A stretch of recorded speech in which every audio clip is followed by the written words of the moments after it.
Hello everybody, in this video today I'm going to be showing you how you can throw grenades with animations, particle effects, sounds, and something else. Oh, decals. Yeah. And also this doesn't have to be just for grenades, it could be like a flashbang, it could be a baseball, golf ball, football, boomerang, basically whatever you want. You can pretty much throw anything. So yeah, let's get started.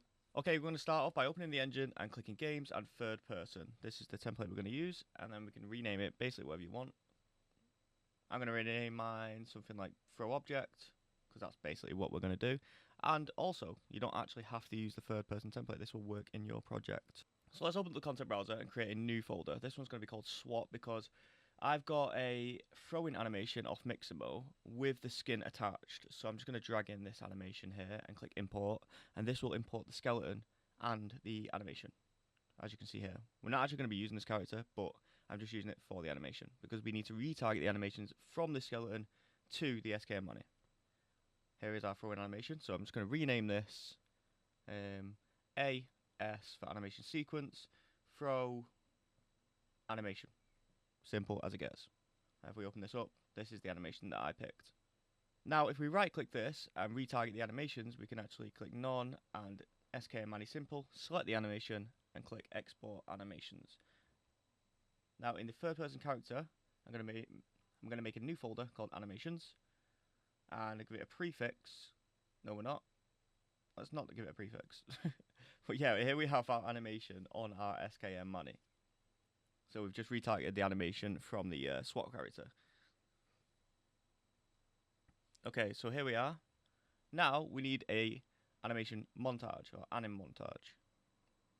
So let's right click anim montage, and we're going to rename this AM underscore throw animation. So everything looks like it's working well.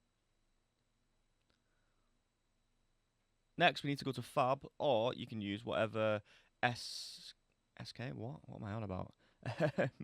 Any static mesh you want. I'm going to use this MK2 grenade from Fab, but you can create your own. You can use a ball, you can use a boomerang, you can use basically whatever you want, as long as it's just a static mesh. Okay, sweet.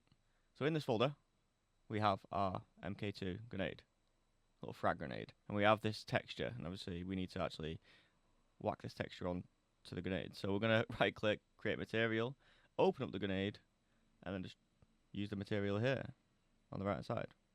Okay, it's not working, so let's just actually just search it, grenade, like that, save that.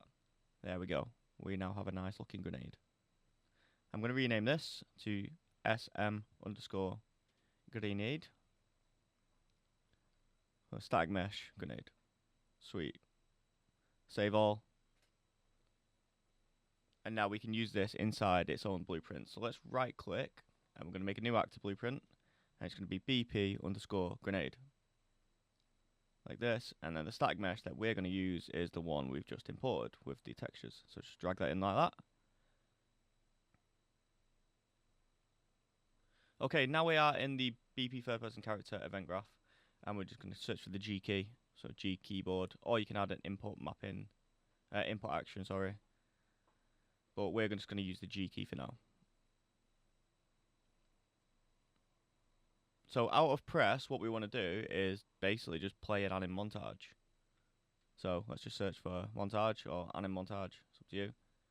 And click the top one, not the bottom one, because this gives us the on notify begin, which we're going to need later. And the montage we're going to need is this one here, the throw-in one that we just made. In the skeletal mesh component, we're going to use the mesh, and if we click play, press G on our keyboard, it should play the animation. Sweet. Now we can work from here. Also, another tip as well, make sure you do add the mesh because it won't give you an error and it won't play. So that's a mistake I made earlier, and it was a pain to fix it. But yeah, here is our animation, but as you can see, it is really, really glitchy. So we can fix this. So in our anim montage, we want to look for the frame where the grenade leaves the hand. So I would say probably somewhere around here, like where the fingers like expand. And then we can right click, add notify, and it's going to be a montage notify, just like this. Oh, also I added a print string after that. I forgot to put that into the video. You'll be able to see it here now. In the top left, it should say hello once the finger's actually released. So now. Yeah, just like that. I must have cut that during editing.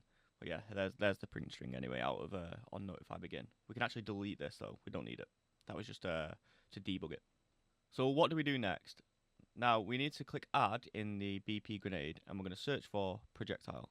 That's going to be projectile movement like this and compile and save. We can actually change some of the values. So this is the initial speed and the max speed. Now we will change these towards the end of the video. So whatever you put here, don't worry about it. We'll make it look a lot better by the end. I'll show you the values then. For now, I'm just going to put 500 and 500. And should bounce is enabled and bounce is 0.1. Now we can compile and save. Now if you were using a ball, obviously you change the bounce and all that other stuff, but you can play around with that.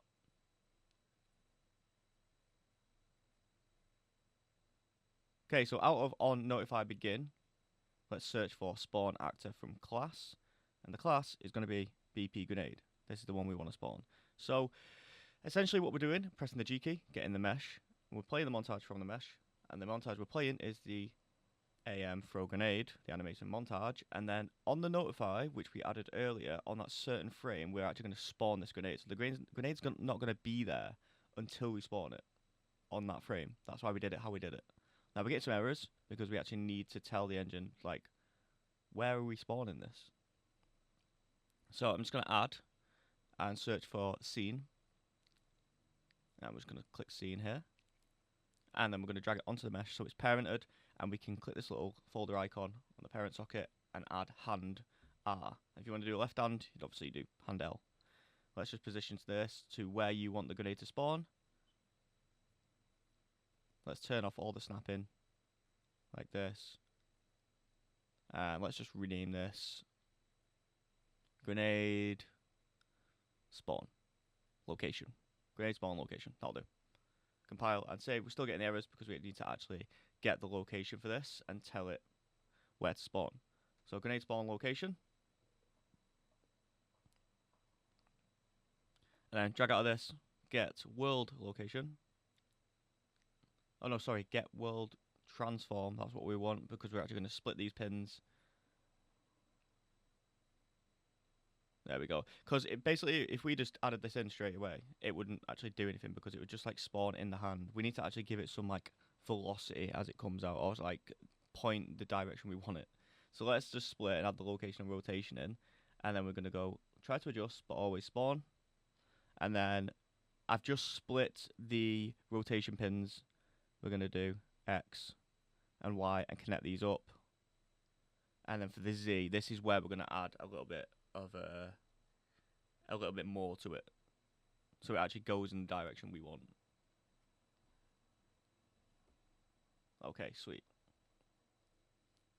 So 180, and then we're just going to test this value because it'll probably like spin out or something. Let's just test. So now the grenade spawns and it comes out to the right, and also it's falling through the map. So there's like two things we need to fix. Also, we don't want this like walking animation as we're like throwing it. So we'll fix that as well by blending between upper and lower body animations.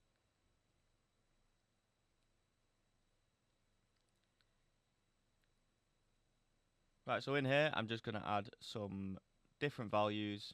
Let's try 150. Play. Click G on our keyboard, and the grenade spawns at that frame, and it comes out more to the right, so we're obviously going to have to do it like more to the left. So let's do 200. Try again.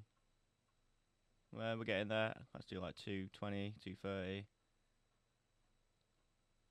I'm pretty sure there's going to be a better way to actually throw this grenade in the right direction, but honestly, I've been struggling with this a little bit. I reckon if you get the camera location and then get the forward vector and then add them together, you'd probably be able to do it that way. That's something maybe you could try.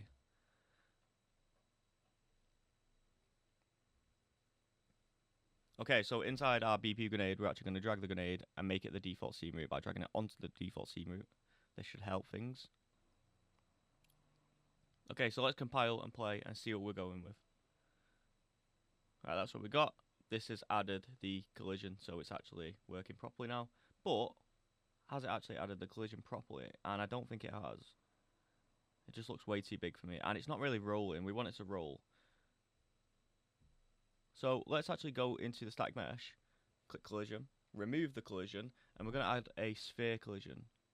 This will just give it like a circle around it, like a little ball around it, and it'll roll a little bit better then. This is probably better for a ball. If you want to make it like really realistic, obviously you just use the actual collision for whatever static mesh you're using. Okay, so on the BP grenade, we're going to right click, add event, on component hit.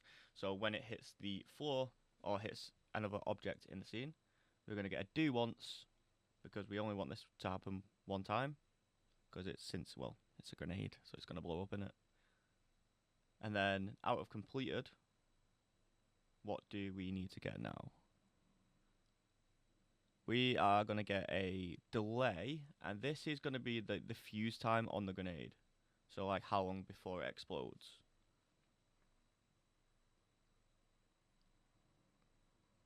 So we can actually debug this by printing a string, like I always do, and click play. And then once it actually hits the floor, we'll count to 1. So 1, 2, and then it'll print the string sort of thing.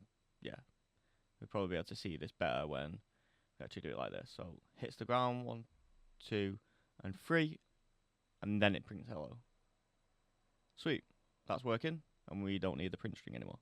So we can actually just delete this if you want to. If you want to keep debugging it, keep it there. So on here, let's split this, and we get all these values. Now the hit location is going to be where we actually want to spawn something, and we're going to spawn is it a Niagara or is it a particle? It's something like that. I can't remember what the name is. It Niagara particle? Nope.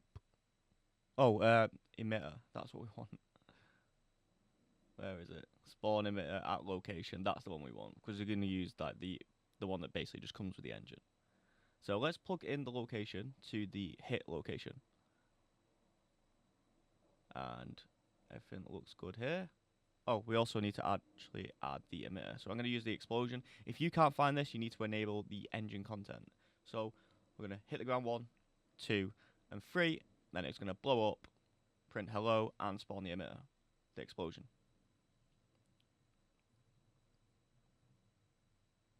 Now, out of this, let's actually do something else. We're going to play a sound. So let's play a sound at the location.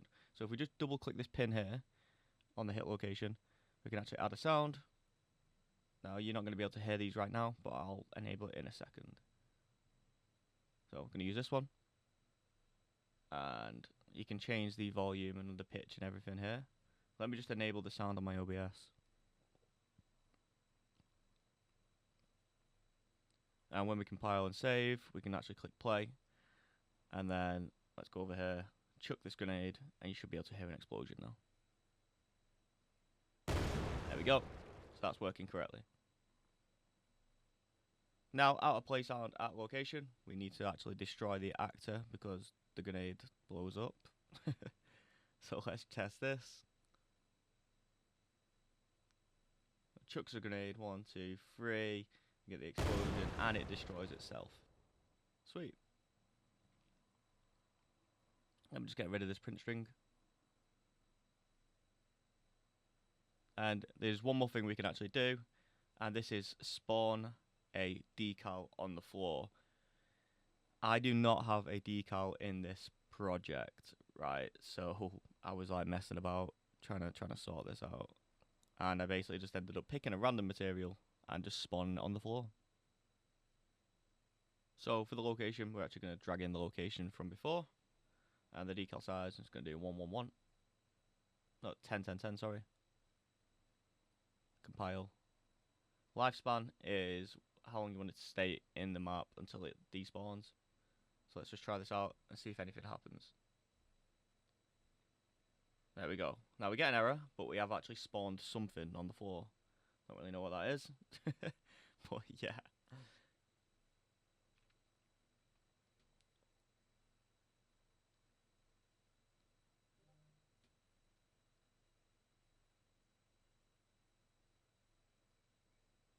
So let's make this a lot bigger by doing 100, 100, 100. And we'll actually make our own little decal for now. So click material, M underscore, doesn't really matter, does it really? Let's just do black. And then we're going to change the surface domain to decal. And then the mode, I don't think it can be opaque. I think it needs to be translucent.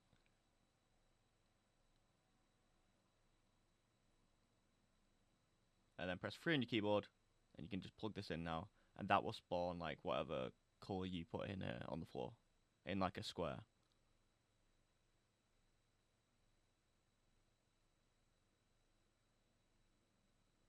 Or what else we could do to make it just a little bit more visible is we could get some noise. Well, not that type of noise. We actually just want to import our noise. So yeah, not like this. Let's go into content, search for noise, and we're going to just drag this texture inside here, plug the RGB into base color, and then that will spawn a noise texture on the floor. Obviously we would have to like mask it so it's not in a square and it's like it looks like a circular kind of shape. But for now, this is basically what we're going to be doing. Okay, so let's stop messing about in here because it's taking too long, and let's actually test and see if this works. So let's just search for our black material, which is not black, it's actually noise now. Compile, play, and here we go. If anybody would like a video on any of this stuff, like want me to break it down a little bit more, maybe some like materials or animation or blending or whatever, then let me know in the comments below. And be sure to like the video because we are actually on our way to like 1,000 subscribers, and I can't wait. Right. Okay, so animating usually is the hardest part of these like videos for me anyway, and yeah, this is actually going to be probably the easiest part of the video. So yeah, let's fix this upper body and lower body animation. We're actually just going to go into here, select ABP Mani, and change this to SKM Mani Simple. This is in the character blueprint. Then we're going to open up the ABP, the animation blueprint for Mani.